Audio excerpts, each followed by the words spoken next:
সমস্ত ডকুমেন্টস ওনার কাছে ছিল। সেই জায়গায় ইডি আজকে সমস্ত ডকুমেন্টস হাতিয়ে নিয়ে এবং আগামী বিধানসভা নির্বাচনের যে সম্ভাব্য প্রার্থী তালিকাও ছিল সেগুলোকে চুরি করতে এসেছিল। ভোট কৌশলী সংস্থা আইপ্যাকের কর্ণধার প্রতীক জৈনের অফিসে ও তার বাড়িতে ইডির হানার প্রতিবাদে নৈহাটি শহরে তৃণমূল কংগ্রেসের প্রতিবাদ মিছিল। নৈহাটি অরবিন্দ রোডে বড়মার মন্দিরের সামনে থেকে শুরু হয় এই মিছিল, শেষ হয় নৈহাটি গৌরীপুর চৌমাথা মোড়ে।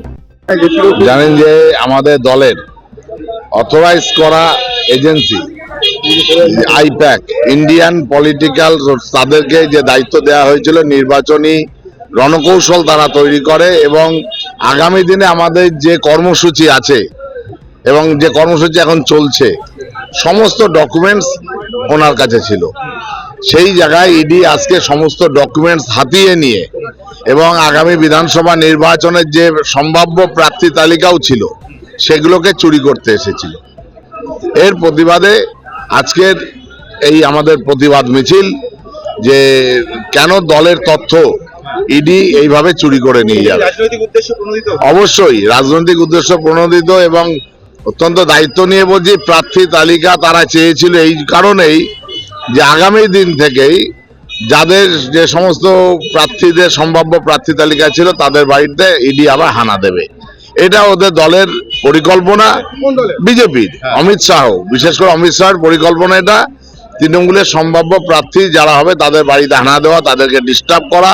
কিন্তু এভাবে তো তৃণমূল কর্মীদের দমিয়ে রাখা যাবে না, কারণ আমাদের নেত্রীর নাম মমতা বন্দ্যোপাধ্যায়। প্রশ্ন তুলেছে যে মুখ্যমন্ত্রী এখানে কেন করেন, একটা ইনভেস্টিগেশন চলছে, সেখানে কি তার যাওয়া উচিত? 100 বার যাওয়া উচিত ছিল।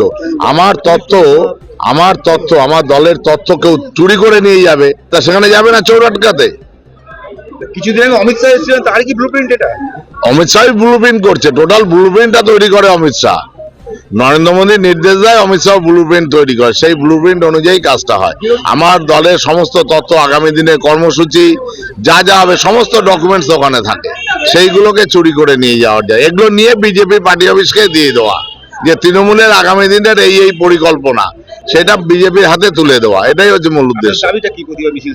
প্রতিবাদ যে এই ধরনের অনৈতিক কাজ, যে হঠাৎ করে এসে যেখানে দলের কাজ চলে সেইখানটাতে এসে দলের ডকুমেন্টস নিয়ে যাওয়ার বিরুদ্ধে আমাদের প্রতিবাদ। আজকে হঠাৎ একেবারে আইপ্যাক, যেটা আমাদের নির্বাচন পরিচালনা করে, বিগত দিন থেকে আজ পর্যন্ত নির্বাচন পরিচালনা করে আইপ্যাক এবং বিভিন্ন দলীয় কর্মসূচি গ্রহণ করে আইপ্যাক।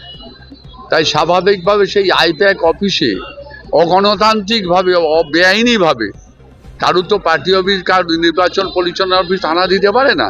এটা ইডির, আমার মনে ইডির এখতিয়ারের বাইরে পড়ে। ইডি সেই এখতিয়ার বহির্ভূত কাজ আজকে যেটা করেছেন এবং মাননীয় মুখ্যমন্ত্রী তার প্রতিরোধ করেছেন, প্রতিবাদ করেছেন এবং তারই আজকে দলের নির্দেশে আমাদের এই প্রতিবাদ মিছিল আমরা করছি। এবং অমিত শাহ এবং যেভাবে পশ্চিমবাংলাকে দখলের কর্মসূচি করছে, এইভাবে পশ্চিমবাংলাকে দখল করা যাবে। বিরোধী দলনেতা শুভেন্দু অধিকারী দাবি করছেন মুখ্যমন্ত্রীকে অবিলম্বে গ্রেফতার করা উচিত। মুখ্যমন্ত্রী শুভেন্দু অধিকারী বললেই তো পাগলের প্রলাপ পক্ষে শুভেন্দু অধিকারী দিবা স্বপ্ন দেখছে। শুভেন্দু অধিকারীর হচ্ছে 26-এর মুখ্যমন্ত্রী চেয়ার, এটা হবে না। এ বাংলা সেই বাংলা নয়। রাস্তার টাকা না দিয়ে, 100 দিনের টাকা না দিয়ে বিভিন্নভাবে বাংলাকে বিপর্যস্ত করে তোলার যে কর্মসূচি, অমিত শাহ, নরেন্দ্র মোদীর নির্দেশ, অমিত শাহর পরিকল্পনা প্রসূত, এটা হয় না। শুভেন্দু অধিকারী পাগলের মতো প্রলাপ বকছে, পাগল হয়ে গেছে।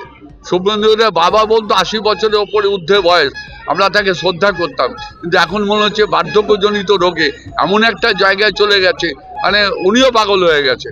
এটা বাংলা, এই বাংলার কৃষ্টি, বাংলার সংস্কৃতি, বাংলার ঐতিহ্যকে অপমানিত করে কেউ বাংলাকে দখল করার স্বপ্ন যদি দেখে, সে স্বপ্ন মমতা বন্দ্যোপাধ্যায়, অভিষেক বন্দ্যোপাধ্যায় থাকতে সেটা হবে না। এটা হয় নাকি? একটা দলীয় কর্মসূচি, দলীয় প্রার্থী তালিকা, দলীয় নির্বাচনী কর্মসূচি যে জায়গা থেকে পরিচালিত হয়, যে হার্ড ডিস্ক থেকে করা হয় কম্পিউটারে, সেই হার্ড ডিস্কটা নিয়ে ওনারা চলে যেতে চাইছেন। এই লড়াই চলছে, লড়াই চলবে এবং 26-এ বিপুল সংখ্যক, অন্তত অভিষেক বন্দ্যোপাধ্যায়, মমতা বন্দ্যোপাধ্যায় যে ঘোষিত যে 250 আসন নিয়ে আবার তৃণমূল কংগ্রেস আর ক্ষমতায় আসবে, মমতা বন্দ্যোপাধ্যায় মুখ্যমন্ত্রী হবে। ব্যুরো রিপোর্ট, রাষ্ট্রীয় প্রসার বাংলা।